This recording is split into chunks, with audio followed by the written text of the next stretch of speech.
बच्चों आज हम जो हमारा चौथा चैप्टर है केमिकल बॉन्डिंग, इसके एक महत्वपूर्ण टॉपिक वैलेंस बॉन्ड थ्योरी का अध्ययन करेंगे, जिसको हम जो है वीबीटी के नाम से जानते हैं, यानी कि संयोजकता आबंध सिद्धांत। इसको हिंदी में संयोजकता आबंध सिद्धांत या वैलेंस बॉन्ड थ्योरी वीबीटी के नाम से जानते हैं।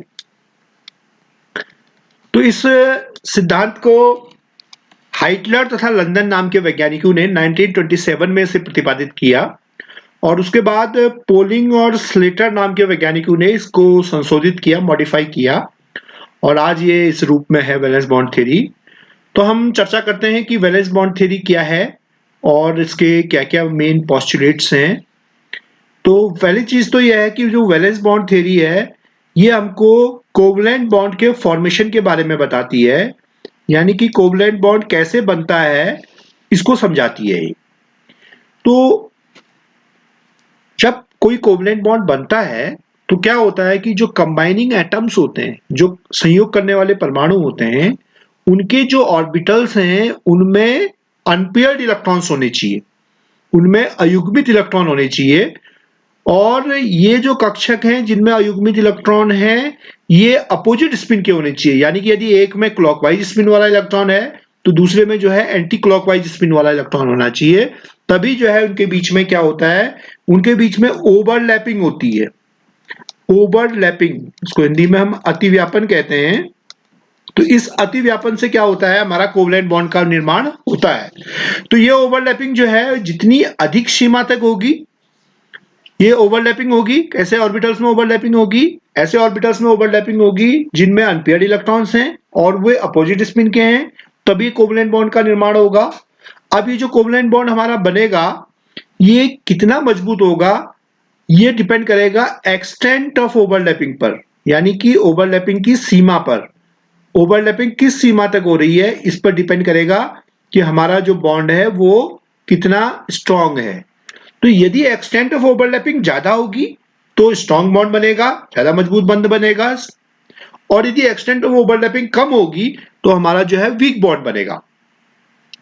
दूसरी चीज यह है कि ऐसे जो ऑर्बिटल्स हैं, यदि किसी एटम में एक से अधिक ऐसे ऑर्बिटल्स हैं जिनमें अयुग्मित इलेक्ट्रॉन हैं तो वो जो है मल्टीपल बॉन्ड्स भी वहां पर बन सकते हैं। यदि हमारे एक से अधिक ऐसे ऑर्बिटल है जिनमें क्या है अयुग्मित इलेक्ट्रॉन है तो उस केस में हमारे मल्टीपल बॉन्ड्स बहुबंध भी बन सकते हैं, मल्टीपल बॉन्ड्स का भी निर्माण हमारा हो सकता है। दूसरी चीज यह है कि एटॉमिक ऑर्बिटल्स जिनमें अयुग्मित इलेक्ट्रॉन होंगे केवल वे ही बंध का निर्माण कर पाएंगे, सहसंयोजक बंध का निर्माण कर पाएंगे।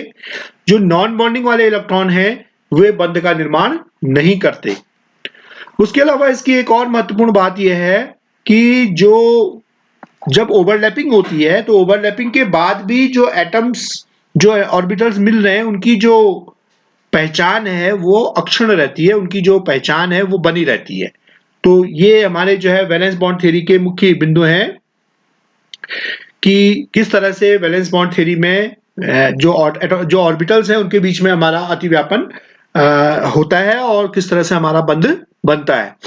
तो इसको हम समझ सकते हैं, इसको हम एक फिगर के माध्यम से समझ सकते हैं कि किस तरह से हमारा अतिव्यापन होता है और किस तरह से हमारे बंध बनते हैं अलग अलग प्रकार के। तो इसको समझने के लिए हम एक फिगर देखते हैं। इसमें देखते हैं हम कि जो ओवरलैपिंग हो रही है हमारी वो किस तरह की से हो रही है। ये देखिए, इसमें थोड़ा सा इसको इनलार्ज कर लेते हैं। इसमें देखिए हमारा जो दो एस ऑर्बिटल दिखाए हैं हमने, ये एस ऑर्बिटल हैं। सपोज ये हाइड्रोजन के ऑर्बिटल हैं एस ऑर्बिटल। तो इनमें क्या होगा, एक में इलेक्ट्रॉन यदि क्लॉकवाइज होगा तो दूसरे में एंटी क्लॉकवाइज होगा। तो ये जो दो एस ऑर्बिटल हैं इनके बीच में ओवरलैपिंग होगी और ये सिग्मा बंध, बीच में देखिए आप यहाँ पे दो इलेक्ट्रॉन आ जाएंगे और ये सिग्मा बंध का निर्माण हो जाएगा। तो ये एस एस प्रकार की ओवरलैपिंग हो रही है। तो यहाँ पर जो बंध बनेगा एस एस प्रकार का, एस एस ओवरलैपिंग से वो एक सिग्मा बॉन्ड कहते हैं हम उसको, सिग्मा बंध बनता है। तो यहाँ पर क्या होगा, ये दो एटॉमिक ऑर्बिटल्स हैं, दोनों में युग्मित इलेक्ट्रॉन है, एक एक इलेक्ट्रॉन है, और दोनों इलेक्ट्रॉनों का स्पिन अपोजिट है, इसमें दी क्लॉकवाइज है तो इसमें एंटी क्लॉकवाइज है। आप इसको दिखा भी सकते हैं, है ना, एरो से भी दिखा सकते हैं क्लॉकवाइज और एंटी क्लॉकवाइज। तो ये जो बीच में बना है ये हमारा क्या बन गया, सिग्मा बॉन्ड का निर्माण हो गया। इसी प्रकार से हम देखते हैं कि एक s ऑर्बिटल और एक p ऑर्बिटल हमने लिया यहाँ पर। तो ये देखिए, ये s ऑर्बिटल है और ये p ऑर्बिटल है, pz ऑर्बिटल हमने यहाँ पर लिया है, और इनके ओवरलैपिंग से भी ये s ऑर्बिटल और p इसके जो बीच में हमने डार्क से कर रखा है, तो ये ओवरलैपिंग वाला एरिया है, तो ये sp ओवरलैपिंग हो गई यहाँ पर, और sp ओवरलैपिंग से भी हमारा क्या हो गया, सिग्मा बंध का निर्माण हो गया। तीसरा प्रकार हो सकता है हमारा कि दो p ऑर्बिटल्स, ये जैसे हमारे pz ऑर्बिटल है और ये भी pz ऑर्बिटल है, ये आपस में मिल रहे हैं, इनमें युग्मित इलेक्ट्रॉन होंगे और अपोजिट स्पिन के होंगे, तो इनमें जब ओवरलैपिंग होगी तो देखिए ये बीच में जो एरिया आ गया, तो ये ओवरलैपिंग वाला एरिया है, तो ये pp कोएक्सियल ओवरलैपिंग है, इसको हम pp अक्षीय अतिव्यापन कह सकते हैं। तो pp अक्षीय अतिव्यापन, देखिए यहां पर ध्यान देने की बात यह है कि यहां पर जो अतिव्यापन हो रहा है वो एंड टू एंड हो रहा है, तो यहां पर जो अतिव्यापन हो रहा है इनमें वो ज्यादा सीमा तक हो रहा है, तो इसलिए यहां पर सब में क्या बना है, सिग्मा बंध बना है। तो ये जो सिग्मा बॉन्ड होता है इसीलिए इसकी स्ट्रेंथ ज्यादा होती है, क्योंकि इसकी जो एक्सटेंट ऑफ ओवरलैपिंग है यहाँ पर क्या है, हम देख रहे हैं कि ज्यादा सीमा तक ओवरलैपिंग हो रही है। अब हम देखते हैं इसी में कि किस तरीके से हमारा जो है, इसी में हम देखते हैं कि किस तरीके से हमारा पाई बॉन्ड बनता है। पाई बॉन्ड बनने के लिए हमारा क्या होगा, पाई बॉन्ड बनने के लिए हमारा पीपी में ओवरलैपिंग होगी, लेकिन वो क्या होगी, साइड वाइज ओवरलैपिंग होगी, यानी कि हमारा जो पीपी ओवरलैपिंग होगी वो इस तरीके से होगी, देखिए तो इसमें ये साइड वाइज ओवरलैपिंग होगी, इनमें साइड वाइज ओवरलैपिंग होगी, ये केवल यहाँ पर जो है साइड में ओवरलैपिंग होगी, और इस तरह से हमारे जो पी ऑर्बिटल्स की ओवरलैपिंग होगी, तो इससे क्या होगा, ये हमारा एक पाई ऑर्बिटल बनेगा, पाई ऑर्बिटल बनेगा, और इसको हम यहाँ पर हम कह सकते हैं कि पाई बॉन्ड बनेगा। तो दो जो पी ऑर्बिटल्स हैं उनमें ओवरलैपिंग कैसे होती है, साइड वाइज ओवरलैपिंग होती है, और उससे जो है पाई ऑर्बिटल बनता है। तो इस तरीके से इसमें जो ओवरलैपिंग है वो कम सीमा तक हो रही है, इसलिए जो पाई बॉन्ड है वो वीक बॉन्ड होता है। तो हम कह सकते हैं कि सिग्मा बंध बनने के लिए एसएस ओवरलैपिंग, एसपी ओवरलैपिंग और पीपी कोएक्सियल ओवरलैपिंग, उससे हमारा सिग्मा बंध का निर्माण होता है। और जो पीपी साइड वाइज ओवरलैपिंग है, इसको हम दिखा भी सकते हैं साइड वाइज ओवरलैपिंग करके। तो पीपी साइड वाइज ओवरलैपिंग से हम जो है क्या कर सकते हैं, पाई बॉन्ड का निर्माण कर सकते हैं। हम इसको ऐसे दिखा भी सकते हैं,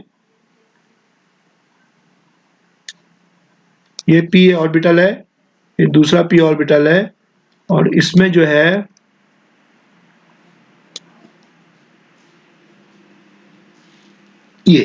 ये साइड वाइज ओवरलैपिंग हो रही है, देखिए ये दोनों जो ऊपर नीचे साइड वाइज ओवरलैपिंग हो रही है, इससे हमारा क्या बनेगा, पाई बॉन्ड का निर्माण होगा। तो ये दो पी ऑर्बिटल्स हैं और इससे जो है हमारा ये पाई बॉन्ड का निर्माण हो रहा है, साइड वाइज ओवरलैपिंग हो रही है, तो इस तरह से हमारा पाई बॉन्ड बन गया। तो हम सिग्मा बॉन्ड की तुलना में ये जो पाई बॉन्ड में ओवरलैपिंग कम सीमा तक हो रही है, इसलिए ये जो बॉन्ड होगा सिग्मा बॉन्ड की तुलना में वीक बॉन्ड होगा। तो ये हम जो है इसको समझ सकते हैं इस तरह से। तो वैलेंस बॉन्ड थ्योरी के बारे में यही सब चीजें हैं, और आप जो है इसमें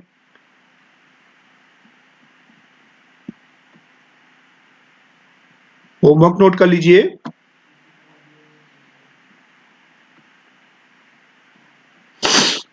इसमें जो है होमवर्क नोट कर लीजिए आप।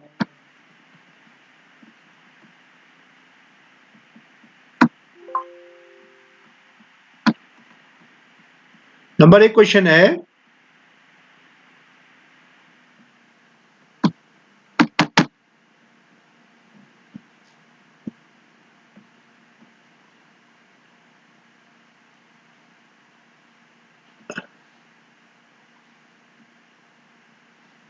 इसमें पहला क्वेश्चन लिखिए आप, नंबर 1 कि वीबीटी वैलेंस बॉन्ड थ्योरी सिद्धांत से हम क्या समझते हैं। वीबीटी, पहला क्वेश्चन है वीबीटी सिद्धांत को समझाइए।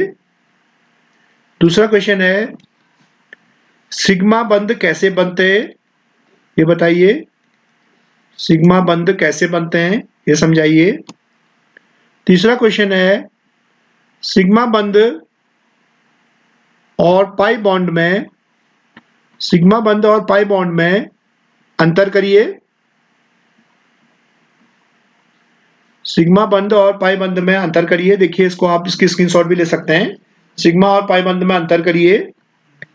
और चौथा क्वेश्चन आप लिख सकते हैं, सिग्मा बंध पाई बंध से अधिक मजबूत होते हैं, क्यों? Sigma bonds are more strong, are stronger than pi bonds. Sigma bonds are stronger than pi bonds, why? Sigma बंध पाई बंध से अधिक मजबूत होते हैं, क्यों? तो ये होमवर्क है, तो ये आपके समझ में आ गया होगा, उसको आप अच्छे से तैयार कर लीजिए।